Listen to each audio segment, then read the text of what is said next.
कहने के शौहर के मरने के बाद औरत शादी न करे तो जन्नत में उसी खामद के निकाह में आएगी।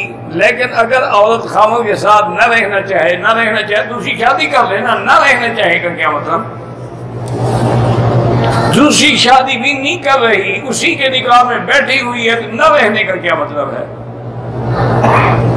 ये अजीब बात है। रहना भी नहीं चाहती, निकाह भी नहीं करती, तो फिर उसी खामद को मिलेगी जिसके निकाह में मरेगी।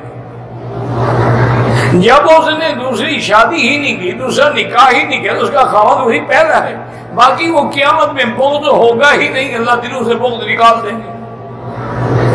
वनज़अना मा फ़ी सुदूरिहिम मिन ग़िल्लिन इख़वानन, वहाँ तो कोई बुग़्ज़ नहीं होगा, वहाँ तो मोहब्बत ही मोहब्बत होगी, प्यार ही प्यार होगा, रहमत ही रहमत होगी। दिलों के अंदर हिक़द, हसद, वो जन्नत में जाने के बाद बंदा पाक हो जाए। अगर तुम्हें उस खामन से नफरत है, जन्नत में उसकी बीवी नहीं बनना चाहते, अभी किसी दूसरे की बीवी बन जाओ ना। तुम्हारे हाथ में है मामला, क्यों तकलीफ करती हो?